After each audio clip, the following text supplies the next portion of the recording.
Hey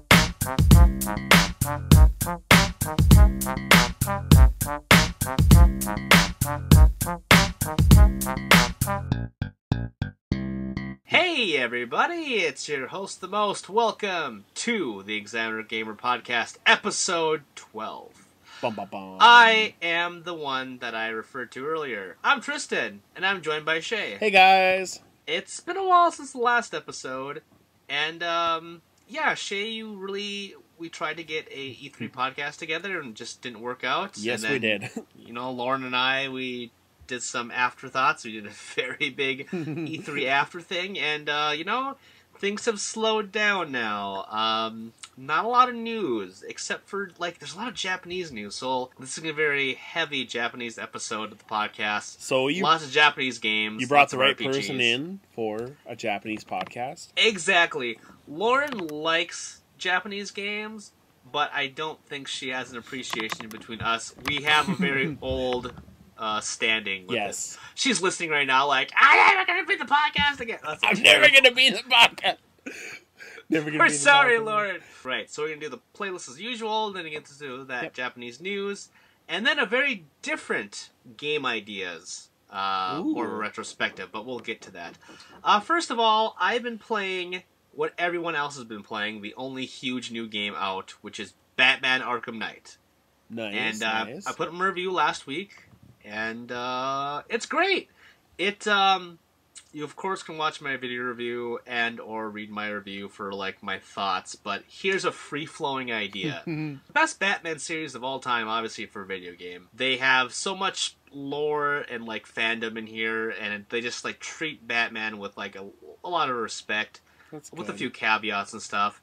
Every single game, well, except for Batman Arkham Asylum, because that's the only one that makes sense. Because he's locked in the asylum, they take away all of his powers and stuff. Yeah. And that makes sense because he's trapped in there with everybody. Yeah. And you're just trying to get out, basically.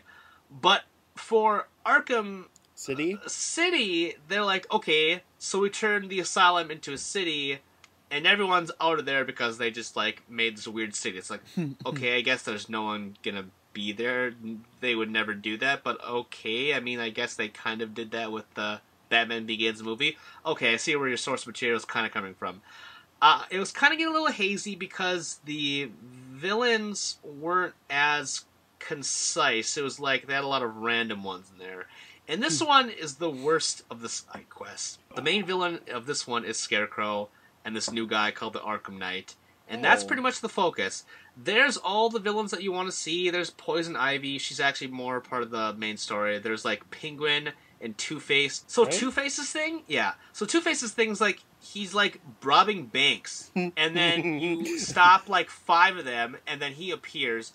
You fight him with these other guys, and there's nothing special to him. You just punch him, and it's like, oh, I guess I killed I stunned Two-Face. Same thing with the Penguin. He's like has this drug ring. That's it. It's so like drug ring? Really? nonchalant criminal stuff. It's just like there's nothing special about it, you know? They're trying to improve about a lot of things. Like the biggest gripe I have with the game is the Batmobile.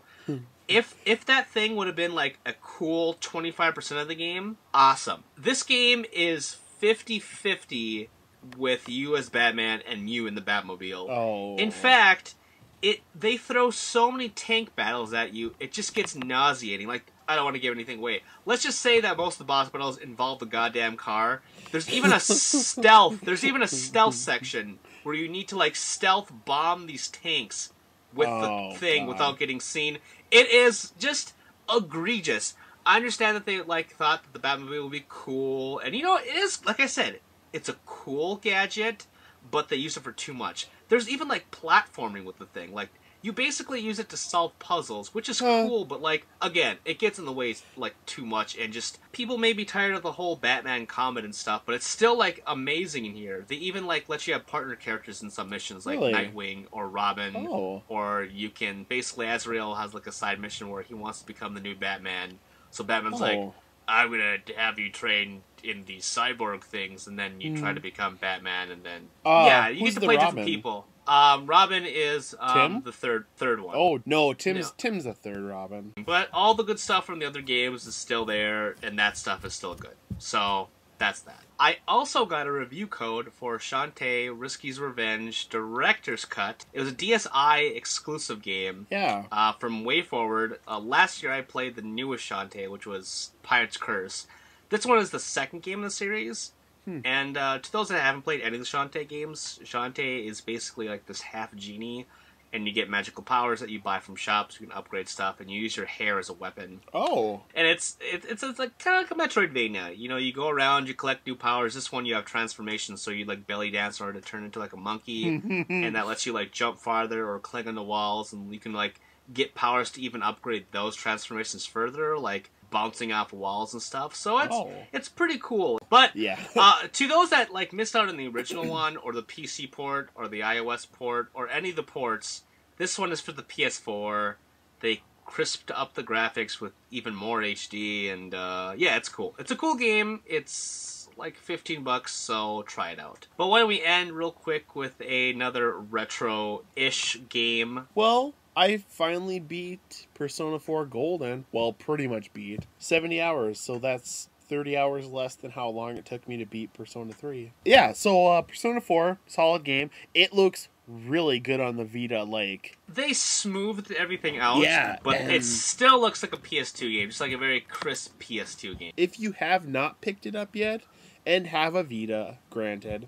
it's the best game, hands down, hands on the down. Vita. It is just a great RPG. Give it a try. If you haven't, just give it a try. It's like, I like Persona 3, but Persona 3 is very grim. Even, you know, they didn't change anything for the story for the Portable, but it's just like very grim. They have likable characters and stuff, but like this one is just like more upbeat, even though there's like people being murdered. But it's a little more. It's a lot more positive. Yeah, I'm so glad that they whatever. Yeah. I hope Persona 5 is... Okay, we're talking about Persona so much, we gotta get to it. So, right. Persona 4 Golda, go buy it. Alright, let's get into the news. We'll be right back.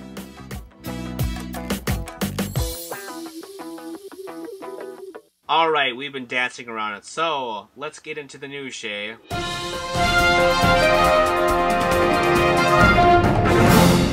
So, first off, let's kick things off. Disgaea 5, Alliance of Vengeance. Ooh. There was an E3 trailer and it got me all psyched up. You know, Disgaea is just one of those games where I don't need to see anything besides one trailer and be like, okay, I'm in, because I don't want to know much about the story. I don't... No. The gameplay is usually pretty similar, and it's just very, very solid. I just need to know the release date, and it was announced that's coming out the 6th of October. Nice. So that's coming for the PS4. That'll be great. I'm sure NIS will send me a copy for that. They love me. Humble brag. So, yeah, and I love them. Are you ready for 5 Dragon Quest games? What? Yes? Yeah. Okay, settle down. I am ready. We are going to get into a lot of Dragon Quest news because, coincidentally, they have been announcing a lot of stuff. And maybe not exactly the stuff we want to hear. Probably not. But, okay. First of all, we have a set release date for Dragon Quest Heroes. Super long subtitle. I don't know what it's called, but it's something about a tree. Million years later tree. Something about a tree. That's coming out a day before my birthday on the 13th of October. Dragon Quest Heroes is like Dynasty Warriors, except with a tower defense vibe to it. Apparently, you're more like defending like a castle instead of like going out and like wreaking havoc in like certain ranges like Dynasty Warriors. It's still co-op. I think it's for PS3 and PS4. You know, those Dynasty Warriors games and the spin-offs are fun. They're fun with people. I played the Hyrule Warriors last year, and, you know, it really wasn't a Zelda game, but it was fun. It was like a weird offshoot, and it was like, it wasn't terrible. Next, so, with an interview for this French magazine, or it was like a Paris... It was some French thing where the interviewer was French, and it was for some event in France. They're interviewing the producer of Dragon Quest, and basically let slip out because they asked him, what about localizations for Dragon Quest 7 and 8 for the 3DS? And he was like, yeah, we are planning to do one for both those for French. Now, whenever they do a European release, that means it's like all languages basically in Europe. as far as I understand. I guess the PR guy was not very happy with that he let that slip. Probably because they have something big announced for whatever. Or maybe they're not actually planning it and this is all a bad translation. Because this is a translation. Yeah. So, but it seems like there's a possibility that they're thinking about localizing them. It's just they want... They're hinting at they want someone to, like, help them out. Square Enix doesn't want to, like, do it by itself. Or maybe Square Enix doesn't want to pay for it, so they want someone else to, like, help them translate it or something. I don't know. That series sells okay in the West. I'm not sure how it does in Europe, but in the West it sells okay. Compared to Final Fantasy, not as great. Right. So I can see why they may not. But we're getting, like, this super weird game, Dragon Quest Heroes, so... I feel, again, we've talked about this before, but I feel like we need to buy like 100 copies so that they understand that we want to have Dragon Quest over here. Or they may be like, more Dynasty Warriors games! That's what they want! I want Dragon Quest 7, people. So he also dropped hints that Dragon Quest, the next Dragon Quest, I don't think he specifically said 11. He might have, I don't remember. But basically he said the next one, the next main one for the home consoles is not going to be an non-MMO, or it's not going to be an MMO, it's going to be more traditional Dragon Quest. And it's going to be for home consoles. Now, I don't know if he meant it's going to be for the Wii U. Probably not, because they usually go with the one that sells the most. It'll probably be for the PS4. But, sadly I don't have anything else to actually report because he just dropped that it's not going to be an MMO and it's going to be on a console. Who knows when that's coming out, but because he's talking about it now, maybe we'll see it in September at TGS. Lastly, Dragon Quest Builder Revive Alfgard is the game you have always wanted. It's coming out for the PS Vita, PS3, and PS4 this winter in Japan. Well, it is going to be basically a Minecraft game where you're trying to rebuild, you're trying to revive Alfgard, which has been, like, desecrated. Oh my god, really? Yeah. And Alfgard is, I think that's the region that the first game takes place in, or something like that. Yeah, it's 1 and 2 take place in... That's pretty cool. Yeah, but, like, it's just, like, first Heroes, because, I mean, Omega Force helped. But they're the ones that developed that, and Square Enix just, like, gave them, like, the right. So, like, that's fine. I wonder if Square Enix is making Dragon Quest Builder or if someone else is developing this for them. I think this is just such a, like, guys, what are you doing? Like, we want 11. That is kind of a... We want 11. We're starved. We're starved for any Dragon Quest thing, really. So, like... Yeah. I bet we're getting Dragon Quest Heroes. We're probably gonna get Dragon Quest Builder. But it's like, it's beyond actually me being angry that we're not actually getting these things. It's that they're not even making Dragon Quest anymore. It's just a bunch of remakes and spin-offs, which is what happened to Final Fantasy. Which really makes me worried for 11. Like, how long before we actually see 11 come out? It'll be in development for PS4, but will it actually come out for PS4? I mean, just take a look at Final Fantasy and where it went after Final Fantasy 12. Like, Final Fantasy 13 took a very long time for them to develop. They made sequels that no one wanted. They haven't released Versus 13, and they're like, we're changing this to 15 now. Oh, you're not getting that anytime soon either. No Kingdom Hearts. But to fill the gap, we have other big games for, like, the past generation, which we talked about in the last segment, which is Persona 4. So let's just segue into it. We kind of teased it last time, but let's just dive right into Persona 5. Before Persona 5 was announced, I mean, that was about 2 years ago, I guess, that first teaser came out? Or is that only a year ago? I think it was only a year ago, actually. Yeah, I like that because it's one little teaser. There's, like, almost no information about... It's the build-up. See, I don't like that because everybody knew Persona 5 was in development. Like, there's no question about it. Persona 5 has been in development probably since, like, Catherine, if not simultaneously alongside Catherine. I remember reading... Catherine came out in 2009 or 10, I believe. Yeah. So it's been at least, like, 5 years. And it's just like... They had a teaser, like, 1 or 2 years ago with, like, nothing to show for it. And then they had an actual gameplay thing earlier in the year, and that looked, like, amazing. Persona 5 is set to release this year. At first it was Japan, but, like, their Twitter account, Atlas, was like, no, it's coming to North America, too, this winter or holiday of 2015. I don't think it's going to make that release date because it was not at E3. Right. It'll probably be a Tokyo Game Show, because that's, mostly a Japanese game. They wouldn't... But if that's a cape... They wouldn't go for a simultaneous release, would they? They might. That may be why it's taken so long, because, they want to like have both English and that released at the same time, because Persona is so big now that people know that they would import it and they would lose sales because of the importing. If it's coming out this year, it's coming out for both simultaneously. Yeah. If it's not coming out this year in America, I don't think it's coming out this year in Japan either, because I just think that they want to do a simultaneous release, and it's just like, I'm so afraid, like, even if this game has been in development for 5-ish years, you could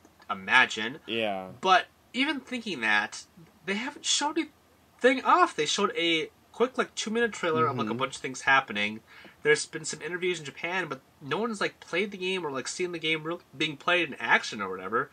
And Tokyo Game Show is in September. It's, like, mid-September or the end of September. And for them to, like, do the blowout then, it's like, when is this game coming out? December? Do you have enough time to really, like, promote it? Like, okay, with all these other games coming out in the fall? Because by September, like, everyone's going to have their release dates, like, marked. Right. This is when this game is coming out. The end of September is, like, a little late to have, like, a simultaneous, like, release for America. They may show it off at Gamescom, which is in August. It's the European thing or whatever. Yeah. They may do it there. I don't know. There could be some other thing that are like some random day in next week. They'd be like, okay, Persona 5 is coming, whatever. It's too close to call. I really don't think it's coming out anywhere this year. Yeah. I think they're legitimately aiming for this holiday, but I don't think they're going to hit it. They're probably playing their cards close to their chest. This is like one of Atlus's big flagship titles. They can't screw this up, because if Catherine was a pet project for them. Yeah. It got a pretty good critical response, but it did not sell. Oh. And there's a lot of reasons. There's a lot of reasons for that. So I think they're very scared of Persona 5. They need to make it like accessible to both Western and Japanese audiences. Obviously, Persona 5 carries like a bigger name than like all this. Atlus developed this, and people were like, A lot of gamers are just like, oh, it's Persona 5. Persona 5 makes Persona 5. Duh. It's just like Call of Duty. Call of Duty makes Call of Duty. They don't know that there's like 4 developers behind it or whatever. Yeah. And it alternates or whatever. So, for average Joe gamers. So, I mean, there's Atlus, there's Team Persona. A lot of the little in-betweens that help make that game. Okay, Shay, let's get into some crowdfunding games. Alright, so first of all, let's get into Lab Zero Games. They made Skullgirls. Have you ever heard of Skullgirls? Yes, I have it. I have it as well as like a free game at some point. Yeah. Very beautiful fighting game, very cool. Very good. Just amazing art direction. Yeah. So they're making a Valkyrie profile-inspired RPG called Indivisible. They launched it on Indiegogo. You can see the trailer, and it's cool. It's it's a very short teaser trailer of just like their aim and whatever. Yeah. So that looks cool. I think Skullgirls was a great game. Not too much into fighting games, but I'm glad that they're like branching out and doing something else because I think they have like excellent animation. But while that's cool, there's something better on the horizon that also just launched. So Red Ash is from the developers of motherfucking, I don't like to swear on this podcast that much, but motherfucking Mega Man Legends. If you have been listening... Finally, something! If you have been listening to this podcast, I think Mega Man Legends has come up at least in half the episodes, if not more. It's either half Mega Man Legends, bitches, or half goddamn Amiibo bitching. Oh, Mega Man Legends. Gah, finally, huh? So, this is Keiji Inafune, the, father of Mega Man. He made that Mega Man-esque game on Kickstarter called Mighty Number 9. Yes. This is his next project in order to make Mega Man Legends, because we all know that that game was freaking those amazing. Games 1 and 2 are not on PSN yet. They just released Tron, so they've been teasing me that maybe they will release them on PSN. They had 3 in development, but then they canceled it for the 3DS, and it looked amazing. And that's pretty much when Keiji Inafune, you could really tell that he was getting like sick of being like kept at Capcom. Yeah. And his like Mega Man things were kept on like getting like canceled. So he's like, fuck it, I'm out of here. I'm making this game called Mighty Number 9. It's fucking Mega Man. Fuck you, Capcom. Try and come after me. And now he's making Red Ash. Right on the development page, they're like, we got the Mega Man Legends developers on here. He worked on this for Mega Man Legends, etc., etc. Keiji Inafune's company is called Concept. So Red Ash, it's a very quick teaser kind of art, more like an art trailer for it, on the Kickstarter page. And they are looking for $800,000, and they have, as of this recording, 330,433. Okay. And they have 25 days to go, so they will make it for sure. And I'm pumped. I think it's weird that they launched it during the Independence Day weekend, and maybe a lot of people have been kind of panning it for launching it at a weird time and also not putting like a console version out there. But it's just, I'm just excited. I've talked about Mega Man Legends enough in all the other episodes. You know why I like it, and you know why this gets me excited. So, yeah, me and you, Shay. But let's finish this podcast off with the last two stories. One that'll really get you pumped up, Shay. Digimon Story Cyber Sleuth. It's coming out in 2016. It's getting localized. This is the game that fans have been like this just came out like this year or last year, and they're like, man, this game is really good. I hope it comes over here. So PS4, PS Vita, 2016 localization. That's pretty cool that we're getting a Digimon game, especially because the last game that came out over here was All-Star Rumble or whatever game was called. It was not good. Trash. And lastly, one non-Japanese news bit that just came out today. Disney Infinity 3.0 is coming on August 30th. So I hope I get into that as well, because I loved reviewing that for Disney for the second Disney Infinity. So Star Wars looks good. And that is our whole news segment. I need to gargle some water and some Listerine and something, because that was a lot of talking. So we'll take a quick break, Shay.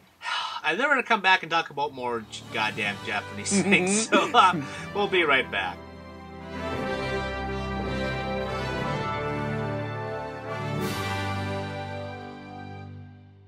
Hey everybody, it's your host the most, it's Tristan. Are you liking the show so far? I really, really hope you are. I can't stress this enough, I really want to hear feedback. So drop me a line on YouTube or on my Examiner page, anywhere you feel like it. Let me know what you like about the show, what you don't like, what you want to see added. And of course, if you want to support me, you can always subscribe to the YouTube channel, as well as follow my writing on Examiner.com. That's EXAMINER, Examiner.com. It's the place to go for everything you want to know. Check it out. Now, back to the show.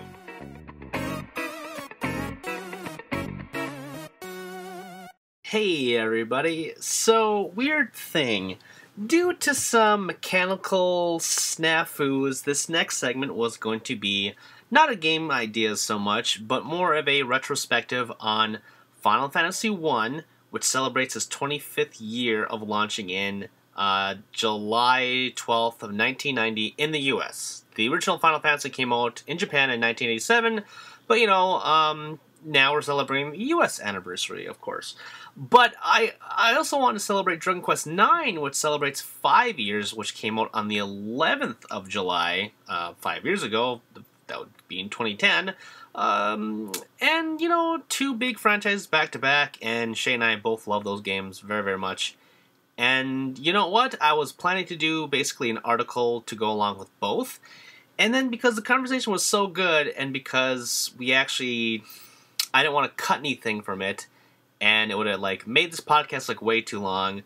And again, I had some audio snafus in here, so we actually had to re-record some of the things. And by the time that I got this thing up and running, it was too late, and I kind of have to get this podcast out before the weekend starts, and I wouldn't have enough time to basically edit that stuff and then make this. And anyway, I'm just apologizing because I had to take that segment out. So what you'll hear next is basically our outro. I hope you enjoyed what you did hear of the podcast, a very shortened version. But I'm just plugging in right here that I will basically include the Dragon Quest IX conversation in my Dragon Quest IX. I hope you guys are having a great weekend, and I'll hope you guys like those videos when I put them out. One final note on the podcast overall, though. I decided to kind of go away from the blooper thing and basically release uncut versions of the podcast, because to the fans that really, really wanted to hear every single thing we say, I figure that that's worth $1 instead of just listening to the same exact podcast.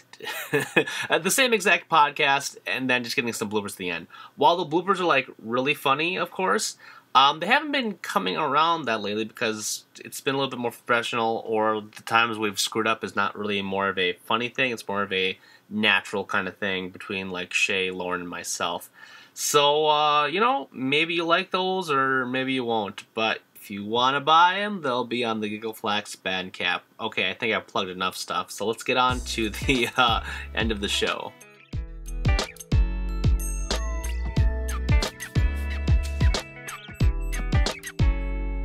Well, that was a huge Japan episode. I hope you liked it. Shay, did you like it? Just like all JRPGs, it was long and savory. Yes, very meaty. Plugs. I talked about a bunch of retrospectives I'm doing. Final Fantasy 1, Dragon Quest 9. Boom, boom. I did one on Terminator games last week.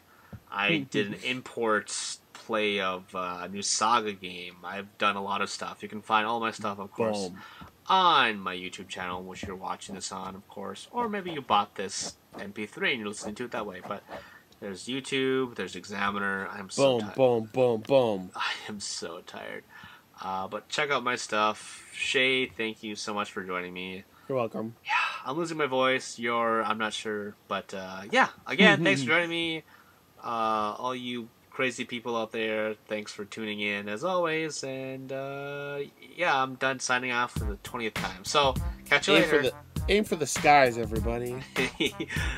Well said.